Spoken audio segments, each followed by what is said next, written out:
Hey, it's Haden Camp, quarterback class of 2023 at Buena Vista High School, and you're listening to Playmakers Corner. Hey, all, welcome back to the Playmakers Corner podcast. We have a very special guest today, and I am joined here by Simon Villanos. I don't know if I mentioned that I'm Kodey Stoffer, but we got another great star at the 1A football level, and we're going to get to know him today. So I'm going to pass it over to Simon to kick off this interview. All right. So what's good, y'all? My name is Simon Villanos, and we have a very special guest, man. Why don't you go ahead and introduce yourself, where you're from, what you play, and what class you are? I'm Haden Camp. I'm the class of 2023, and I play quarterback for Buena Vista High School. Hey, man, and welcome to the show. We are really happy to have you on. Appreciate you making the time. I know the season is going to be starting up soon here. Yeah, man, of course. Love to be on this show. Yeah, absolutely. So we got two questions here, man. These two questions we always ask all of our guests. Myself and Kodey answered these questions very early on into the podcast history, actually. But the first question is, what's your favorite sports experience / memory that you have that you were like participating in or playing in? And so this could be a game that you played in, and this could be really any sport, doesn't just have to be football, and any level of that sport as well. But what's your favorite sports memory that you have? Man, that's a tough question to answer. Being a 3-sport athlete, wrestling, football, and baseball, a lot of like hotel time with the guys, a lot of meals, all kinds of fun memories. But probably one of the most memorable would be last season's baseball. Going into the state tournament, we were not ranked so high. We played Highlands in the semifinals, or in the quarterfinals, and we were definitely not projected to do much damage that game, and we ended up catching up in the 9th inning, close game, and we went into extra innings. I got to pitch in those extra innings, and we sealed the deal and made it on to the Final Four. Gave Peyton a little bit of a run, but they beat us. All right, okay. Well, hey, everyone loves an underdog story, especially that early on, in your high school career. And so that's awesome to hear. And Peyton, they do have a pretty solid squad out there. Yeah. At least that's what I hear. Yeah, for sure. Happen to know some of those players as well, being out here in the Springs. Yeah. But yeah, for sure. All right, then. Well, we're just gonna go ahead and assume that you are a sports fan in some way, and so what's your favorite sport viewing experience? So this is like a memory / experience that you have more so as a fan. And like I said, this could be any level. This could even be like something you see on TV or whatnot. But what's your favorite sport viewing experience? Oh man, there's a lot of good sports viewing experiences as just an athlete in Colorado. Getting to watch my brother as a freshman win state last year. Just watch in wrestling, and then watch other friends win state. But it's probably 2017, the Super Bowl. Nate Solder, he's their left tackle. He went to high school here. Getting him to win that first Super Bowl, in overtime, 34-28 over the Falcons. That was pretty personal, especially because he was good friends with my uncles. Got to watch that with my uncles. It was pretty special. Gotcha. I almost forgot about that. I know Nate Solder is from Colorado, but I always just forget where specifically, because it has kind of been a while. But that's actually really cool. I like that. All right then. So I gotta ask. So are you a Patriots fan, or are you a Broncos guy, or what fan? What teams are you fans of? Well, I was never really a Patriots fan. I was more like a Nate Solder fan. Watch the Patriots for Nate Solder. But, yeah, gotcha. I gotta say I'm a Chiefs fan. Really? Okay. Yeah. Kodey must say. I would have preferred a Patriots fan. Hey, just giving you a hard time. Yeah, you're all right, Haden. Cody's dad is actually a Chiefs fan, so make do with what you will with all that. Oh man. Okay. Well, just figured we'd ask. That's really interesting. I always like asking that question because you never know. We've had obviously a lot of Colorado guys say they're Broncos fans, but you never know. I still think he's our first Kansas City fan though. Really? Yeah, a lot of people like the northeastern teams a lot. We've had quite a few Patriots fans. We had a Pittsburgh fan too, I think, at one point. So we get like a lot of those like northeastern teams a little bit.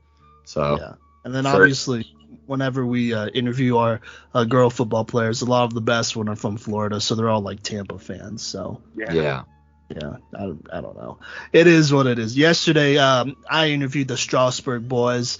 I guess Matthias Brown, he's an Eagles fan, so that's yeah. Philly. yeah, you know how that goes. But no, he's a good guy over there. He was our first one. So hey, the more you know. That's really interesting though. But you know what? Let's talk about a little bit about your game here, Haden. So look, on that 1A breakdown, obviously me and Kodey mentioned this, man. We believe that you'll be a pretty key part of your squad's success this year. We feel like you're a pretty talented quarterback. Obviously we haven't done a complete detailed breakdown of your film yet. That'll probably come after this season, so that we use the most recent film available and whatnot. But you're a pretty good quarterback, right? And that's what we think on the 1A level. You got this year and you got next year, and so there's a lot of time for you to make your mark here and then make improvements to your game. But honestly, just for the listeners out there that may not have seen you play yet, what are two to three qualities that kind of just separate you from other players in the state or in the country? I gotta say, my modern play style, just being able to run the ball, throw the ball, being multiple threats at the 1A level. There's not a lot of defenses that can keep up with our offensive style, being able to run the ball as a quarterback or throw it, and just being, I think a leader. I think that sets me apart a little bit from at least some of my other teammates, just being able to lead on and off the field. Okay, fair enough. That's what we like to hear. We always like to hear about the leadership at the quarterback position. But going to what you said about being able to throw and run the ball, you definitely can do both. And it's not like check downs either, because some players will be like, yeah, I'm a dual threat, and then they run the ball a million times, but they're like hitch routes and screens. Like you could spin it for sure. You could definitely spin it, and I think also to just throw this out there, your improv skills, like when the pocket's breaking down and keeping your eyes downfield or just making a play, man, like you've shown that you could make the most out of that, and that's kind of hard to teach too. Like it's just something that some players just have naturally, and so that's something to throw out there as well. But yeah, but with that, yeah, no, of course, man, anytime. So but with that being said, still talking about your game, no, you're a Chiefs fan, so I'm sure there's probably some shades of Patrick Mahomes in here, but who do you model your game after? Like, what are some players or a player that you look at and you're like, yeah, that's kind of what my game is all about? Yeah, well, obviously, Patrick Mahomes, he's an absolute dog on the field, and I think off the field, the way he holds himself, together with his money, his relationships, all things like that, I think that's something good to model my game and lifestyle after. And then obviously just a little bit of that, Lamar Jackson modern play style and that like Johnny Manziel on-field swagger, just things like that. I like how you said on-field swagger, but you also praised Patrick Mahomes off-field swagger. That's a very good difference to make as well, man. But I like it for sure. I could see a little bit of Johnny Manziel up in there, but that's always good to hear, man. So I like that. All right, well we'll keep an eye out for that whenever we do your breakdown, and make sure to refer back to that when we do get there. But yeah, for sure. But let's kind of get into the meat of this interview here, right? So a couple weeks ago, I want to say it was episode 52. Yes, episode 52, which, by the way, thank you so much. We've been over 100 listens already, but so thank you for that to our listeners and fans out there. But on episode 52, we did do kind of a preview of the 1A level of football. Obviously, we mentioned your squad out there, Buena Vista, as being one of the contenders. I think it might have been one of the few teams that me and Kodey both agreed on. That would be a squad that can make it to state and that could potentially win and challenge, the defending champs defending champs in Lyman. And so, and there's for good reason there. Y'all have a lot of great players out there, and y'all are stacked. But just in general, kind of pulling it back a little bit here, what was your reaction to our breakdown of the 1A level? Do you feel like it was accurate? Were there some things you're like, maybe this team's a little bit better than the other team, or whatever there? But what was your reaction to that, your raw reaction to that episode? Well, it's hard to agree with it all, but it's also hard as media to cover 1A football. It's hard to get into all the depth charts of all the teams. It's hard to cover it all, I bet. So, with us, it's hard to cover our depth charts. The seniors we lost last year, it's hard to cover how we're going to replace them. We got a lot of depth on our team with our running backs. We got dudes up all over the field that could step up and play anywhere. Jacob Phelps, Xanon Mitchell, Ethan Flavin. A lot of us are class of 2023 and younger that are stepping up into those senior shoes. And the same with Strasburg, they got depth chart. So that's just hard to cover as media. So it's hard to agree with it all just because, it's hard to, as a media, to bring justice to that. And there's not a lot of coverage on 1A football. And I think that's kind of huge in bringing football back into Colorado and making Colorado, more of a football state, just media coverage. So lots of respect for, making what you guys have made out of 1A football, and the preview on that is just hard to agree with all of it just because there's so much to look at. It's just so hard to get it accurate for every team. It's hard to put into words, I guess.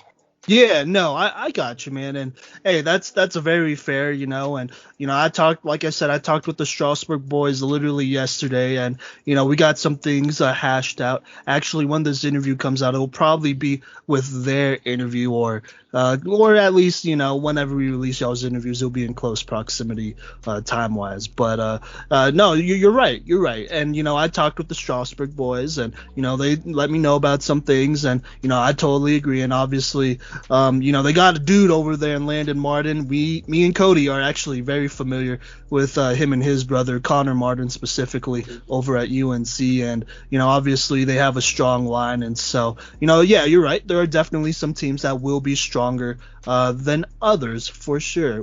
So I wanted to ask you this. What do you think about what we had to say about y'all's squad, about y'all's Buena Vista squad?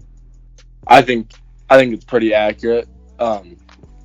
A lot, like I said, a lot of our starters are juniors. So I think that depth will just carry into, building all the way into our senior year as we're going into our junior year. But I think you're accurate. We all put in the work to, reach that next step, as you said, to, reach our potential this season. So I think you were pretty accurate with, just the BV squad and how the potential we have this year. All right, okay. Well, hey, appreciate that, man. And I mean, honestly, yeah, you're right. Y'all are a pretty young team and whatnot. And obviously, there's no immediate pressure to win it right now. But don't get it twisted. Y'all are a team that could get out there and, make it happen. Probably sooner than later. And, just looking at y'all's team from head to bottom, honestly, man, y'all are stacked, especially offensively, I would say for sure. I mean, I guess a lot of y'all play both ways, but offensively, y'all's squad is definitely a team that, could be a threat offensively and could be a threat to score 30 plus points a game and whatnot. And so, kind of talking about your team here, obviously we did mention a couple of your players, you as well. And, the team will always be stronger than the individual. We understand that, it doesn't just take one player to make a good football team. It takes a unit. And so, with that being said, though, I still want to ask you, in your opinion, what are some players on this team that you feel like are must-know names, and why?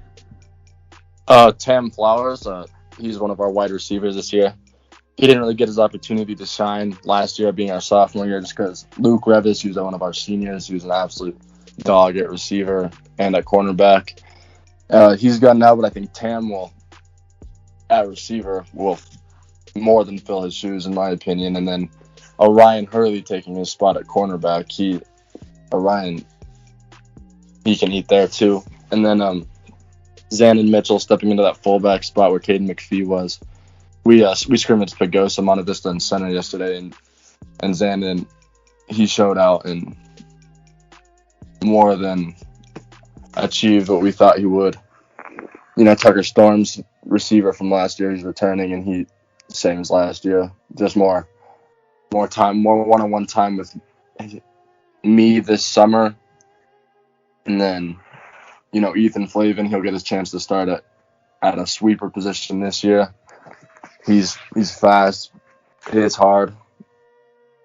Jacob Phelps again, he's returning. I think he was All-State honorable mention last spring. He'll definitely be good there. Still 7 months, on the defense. Tam Flowers on defense. Crystal Luca on the D line and Elijah Evans on the D line.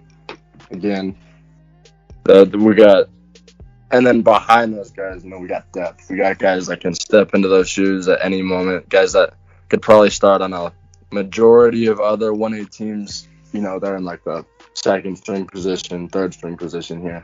Fair enough, man. And I like that you named a lot of players. A lot of them that you listed, I think Kodey and I are at least familiar with, but maybe the film just wasn't there from last year. And so that's kind of the exciting thing, man. Like, you got some guys all over, some guys that, haven't put out that film yet, but they're going to make some noise this season whenever they do get that opportunity. And so, that's really good to hear. And, speaking of a season, not only this season, but last season, Kodey, why don't you go ahead and talk to Haden about all of that?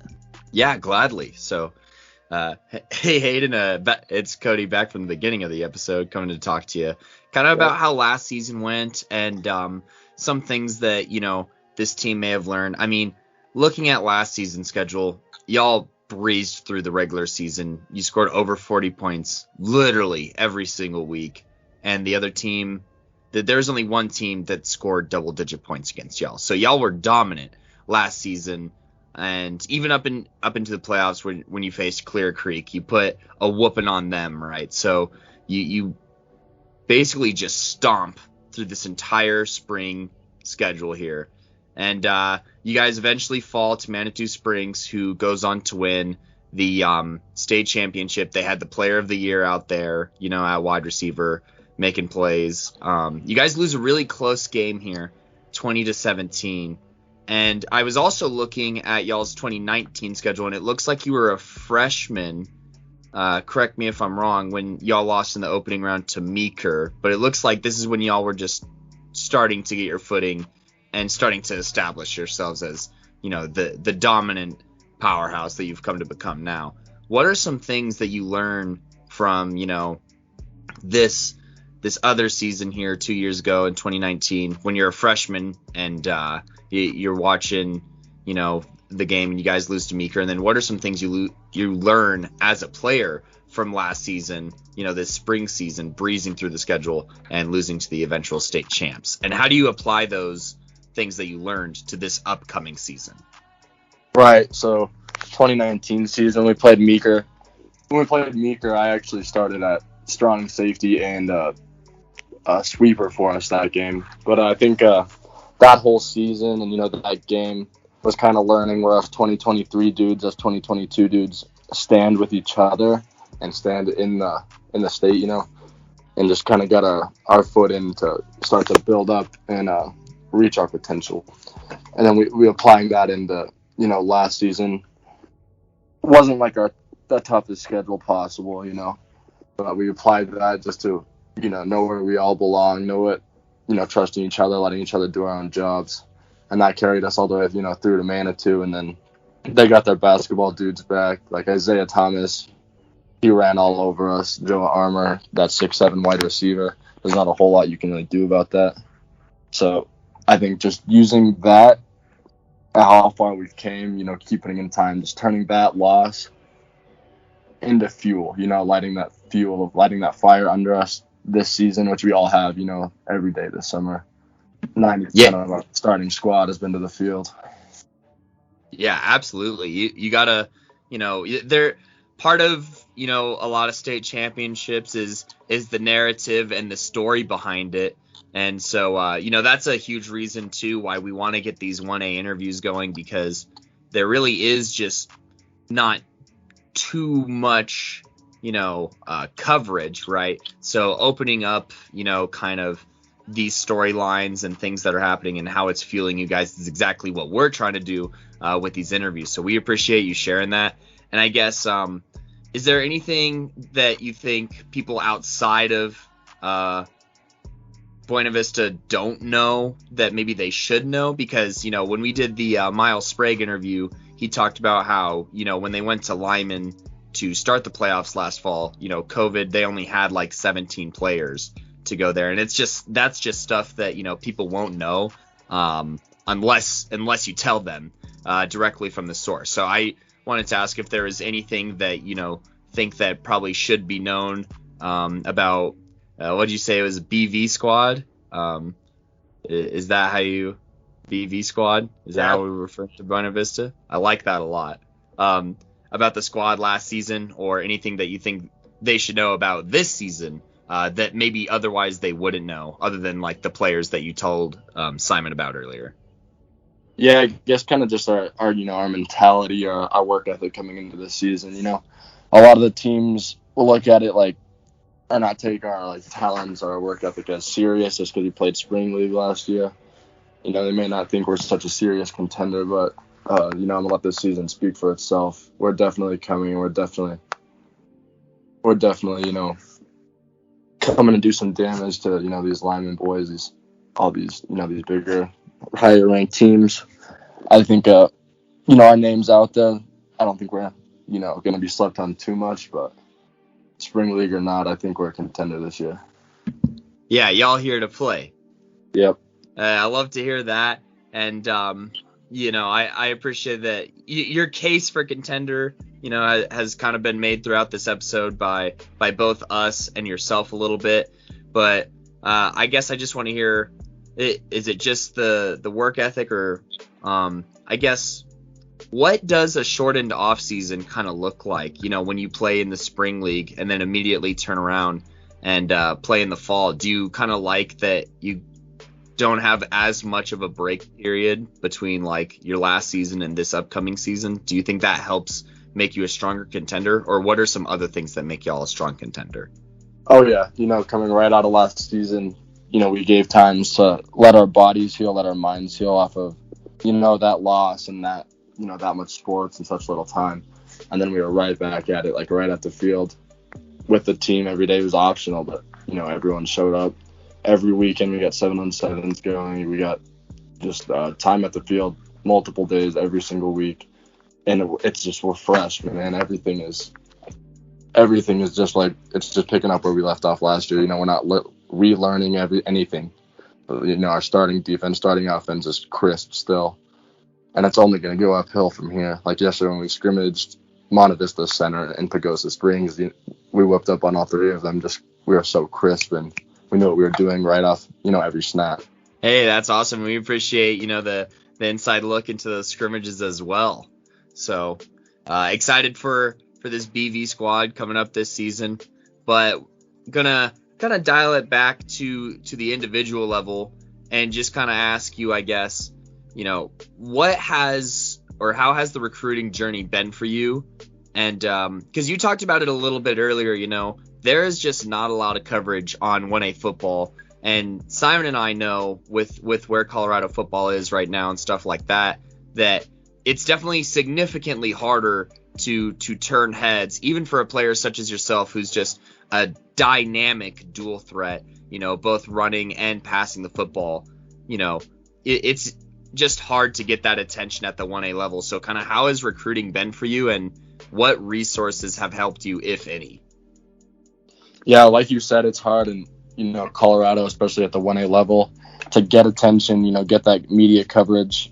Like, we don't have like summer 7-on-7 leagues like Florida does, or Texas does. We don't have those same off-season opportunities to compete and get as many looks. But there is like these college combines and camps we can go to, get our 40-10s in, talk to coaches, get their contacts, send them our film.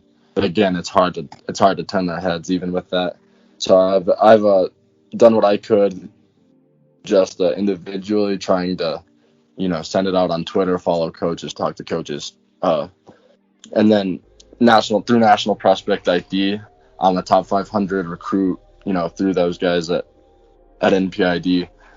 So they have my page with like a little top 500 icon or whatever. And they send my film out and all my stats and, my measurables. They send that out to every college every so often. And that's helped a lot. I've got, hundreds of schools that have looked at me. 0 offers, but, I've had a lot of good contact with a lot of schools. So no offers yet, but, if you keep playing the way that you're playing, you could definitely feel the potential of something being on the horizon and a potential offer like on the way, as long as you keep up the work. Right. Just going into my junior year, right? I think, having hundreds of schools that have looked at my profile, looked at my stuff multiple times, or having been in contact with so many coaches, I think, by senior year time, there's potential. If I keep it up, I think there's good potential to play at the next level, with offers, not walking on. Yeah, absolutely. And, we want to see you light it up, this fall season. And, having a ring is also a pretty good recruiting case, right? So, obviously you want to win it for the program and for your city and community and stuff, but, it wouldn't hurt to have a ring in tow with that recruiting. But anyways, kind of talking about community here a little bit, and you even briefly kind of touched on, Florida and Texas having those spring 7-on-7 games and stuff like that. We want here at the Playmakers Corner, we want Colorado, the box state, to become a football state. Like, we know the potential's here. Everyone who's here knows that we have some great athletes. We play at elevation, right? We have some physical football players, and we send a bunch of linemen to college every year, so why can't we send a bunch of skill players and just overall lots of talent to Power 5 schools? We know that the talent's here. It's just that the spotlight isn't here, and there's some other things wrong. In your opinion, what are some things that can be done or that should be done to get Colorado to that level of being a football state? Right. So exactly with the bigger football states like Florida, Texas, so on. They got those 7-on-7 leagues. They got more like joint team games, like Under Armour games, things like that just keep them going in the offseason, keep them getting looks, and it keeps the hype for football in their state. So I think having those opportunities to play and compete more, and then obviously media coverage, that's huge here. And this time, media is everything, with recruiting, with relationships, everything through media somehow. So I think if football needs to be, kind of showcased in Colorado through more media, like you guys are doing, on social media, put more podcasts, whatever it takes, just to, advertise almost Colorado football. Yeah, get a little bit of a magnifying glass on it for the world to see. Right. Because a lot of people just don't know, is the honest truth about the talent that we have in this state. And we have a lot of young talent coming up too. So, there's plenty of reasons to watch Colorado football. And, it takes, whether it's a Buena Vista knocking off a lineman or, some other school knocking off a Cherry Creek or a Valor. It takes big splashes like that to turn heads, on the out-of-state level. So because a lot of out-of-state just think, all right, it's these 5 teams, and that's just how it is. So, what we're relying on the young talent and ambition of some of these smaller communities to really, kind of push the envelope and, make waves here. I guess kind of turning it to you, what do you think some of your contributions to Colorado football have been? Whether that's, working with younger leagues in your community or, throughout the state, if you've done anything for Colorado football or just, community things to get your face out there to show hey, football players are people too or whatever. And we do things, outside of ourselves and outside of the gridiron.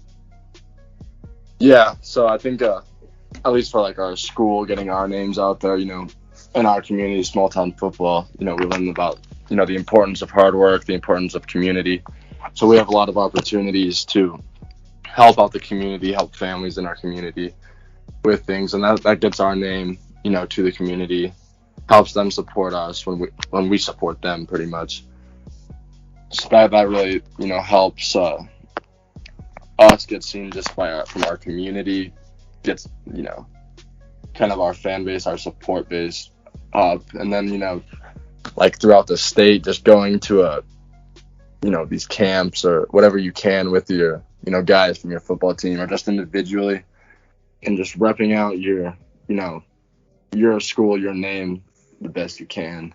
That's like really all we can do as, a 1A football team is take every opportunity you can to showcase, Buena Vista high school football and what it's all about, in the city and any public forum.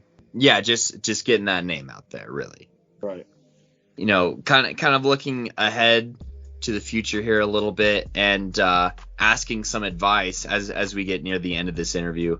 I got to ask, what is some advice you would give to high school athletes making their way through high school and, who are aspiring to go to the next level? You kind of talked about some things that you do for recruiting, but, I know at especially the 1A level that they're definitely, there needs to be some kind of inspiration for kids to drive, because you'll have to work, basically twice as hard or maybe even harder to get noticed than, some 4 or 5A guys. So what is some advice you give to high school athletes, especially on the 1A level, who, may just be joining sports or something like that, who are like freshmen and whatnot? Right. Definitely got to say, have faith. Have faith in your game. Have faith in your academics. Because although, like, it's tough, at a small school, there is the same opportunities to get yourself to a camp, get yourself to many camps, get yourself online, get your film out to coaches.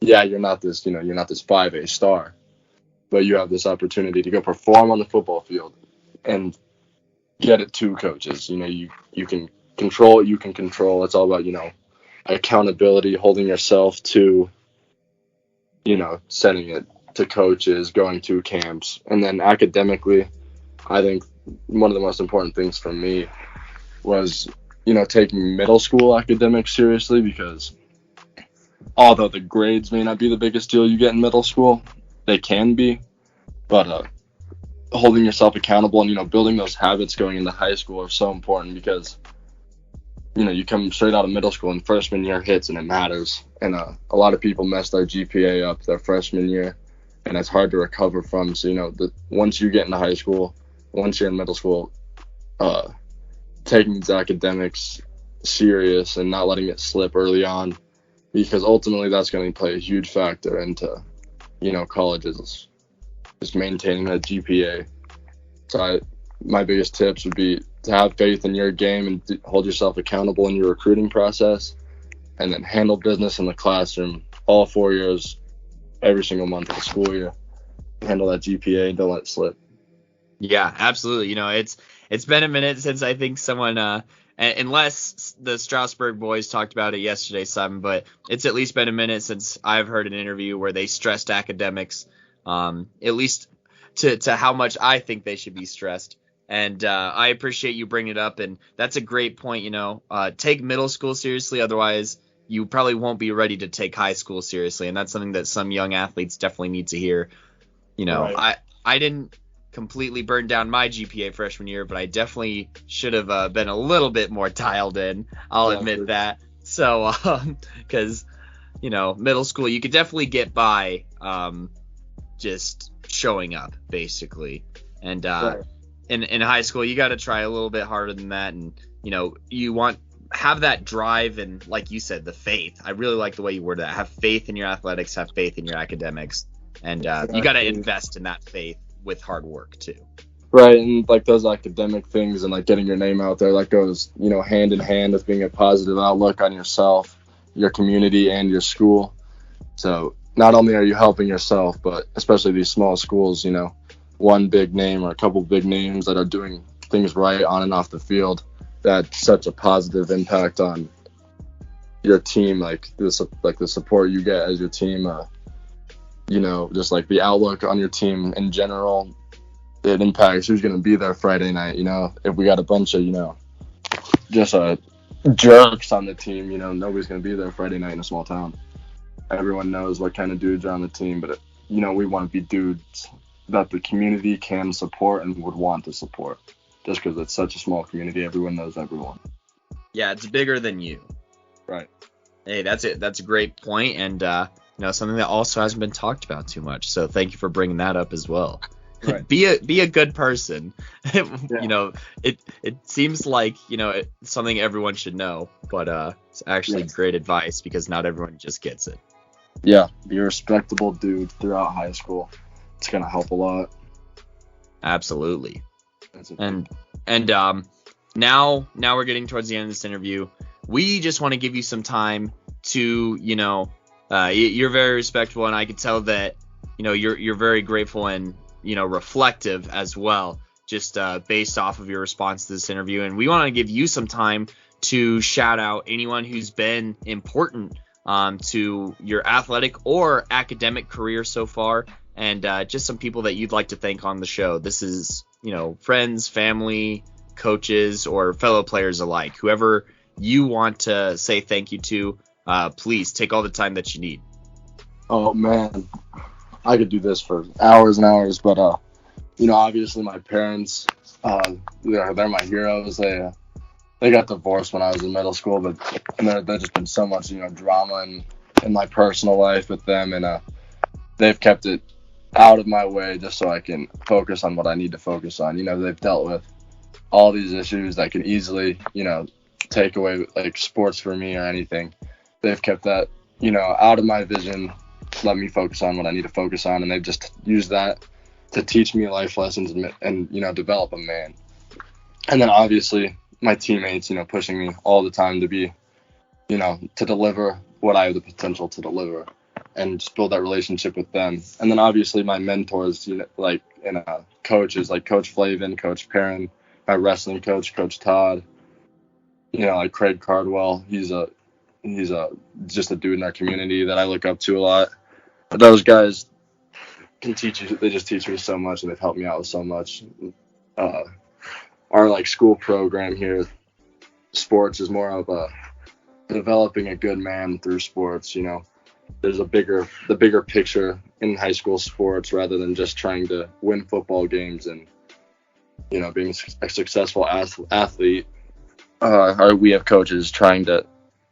Our number one goal here is to build better men than football players, so we can leave high school and live a successful life. So yeah, I just thank all my coaches. Also, the kind of life mentors for, developing me into what I've become and helping me with literally anything I need.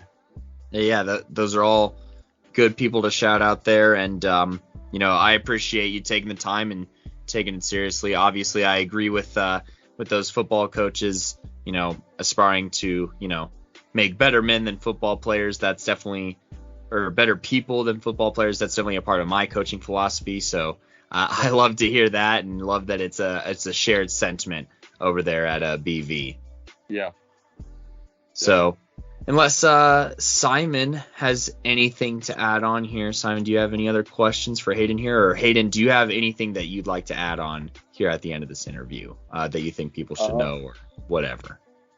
Basically, I guess I just wanted to let you know I appreciate you guys having me on here, and definitely I appreciate you guys taking the time to look into 1A football, and it's pretty cool just to see that coverage for us, and it gives us just a little more of a excitement, a little bit of media coverage. It's just exciting for 1A football players, and I appreciate you guys going to the extents you guys have to do this for us or for the state of Colorado becoming a football state. I appreciate it a lot.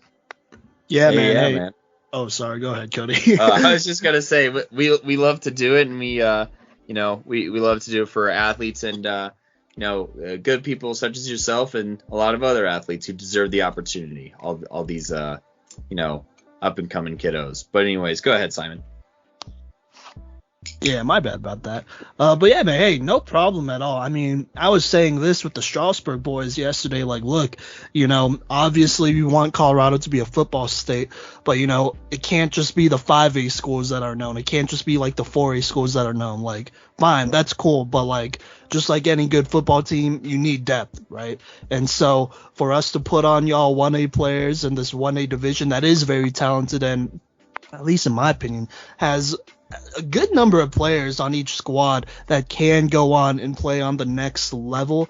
That's really important. It's important for us to uplift y'all, elevate y'all however possible. That means supporting y'all as well in any way we can and kind of just giving y'all a voice whenever possible. That's kind of the biggest thing with the podcast. We want to give you athletes a voice and, help y'all in any way possible. And so really it's a pleasure. Just one comment I wanted to say that I really liked. I liked a lot of what you had to say when you were talking with Kodey here, but that middle school comment is very, very important. And I'm biased because I was a middle school PE teacher and whatnot. And, talking to some of these kids, I'm like, hey, man, I know it's middle school and it doesn't matter. And I'm telling you right now as a teacher, it doesn't matter. It doesn't affect your GPA, but your habits matter. Exactly. What you do and, what you're trying to get into and whatnot, all that matters, and, if you don't get that sorry, go ahead. I was just going to say, those classroom habits will carry at least into your freshman year. Yes. And that will mess with your GPA.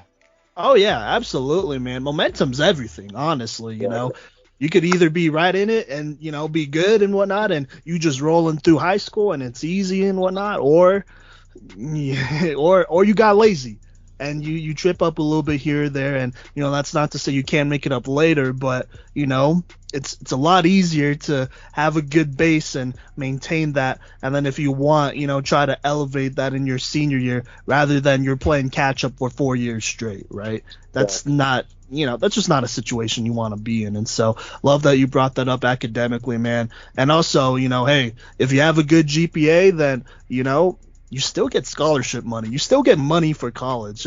We talked with a female football player over in Nevada. She's going to play flag football here soon here, Kenzie Murdoch. She had like a 5.2 or 5.1 GPA, something insane. She could have went to Stanford, yeah. But instead, she chose kind of a smaller college out in Kansas. And what ended up happening is that basically, not only was her education paid for, but, she was getting a little bit more on the side as well to cover some other expenses, which was kind of big. How she phrased it was that she's basically getting paid to be there while playing her sport and whatnot, which is, for small town players, that's kind of important, man. You want to have that college paid for as much as possible because you don't know how much that athletic scholarship might be. So, just throwing that out there. But yeah. But love that you mentioned that, man. Well, Haden, thank you so much. Thank you so much for coming onto the show, man, and giving us your time and giving us some good advice, not only to us, but obviously to all the young players out there in Colorado and in the country. So really appreciate you giving us the time, and best of luck this season, man. We'll for sure be watching and hopefully come out to a game. We want to figure out our schedule to come out to some of y'all's games out here. So y'all's team is definitely one that we want to check out this season for sure, before playoffs, obviously. Right, yeah. Thank you for having me on here. It was an honor. Definitely look forward to future conversations, meeting you guys at a game, the state game, or whatever it may be. Yeah, man, absolutely. That's a good goal. I like that. Oh, I like that. Well, hopefully we'll meet you a little bit before, though, and all that. I don't want to wait that long, But we'll stay in contact for sure, and obviously you got this year, next year too, so you got a lot of time here in the state of Colorado before you dip out for college. But hey, appreciate that, man, and to all the listeners out there, thank you for listening to the Playmakers Corner podcast and this fantastic interview. Make sure to follow us on Facebook, on all of our social media. So that's Facebook, Instagram, Twitter, and TikTok as well. On those accounts, you can find these players that we are talking to. We always tag them. And so, feel free to give Haden Camp here a follow, along with all the other players that we've been, interviewing and whatnot. I'm sure they would appreciate that a lot. And, thank you for all the support, and we'll catch you next time. Yeah, peace.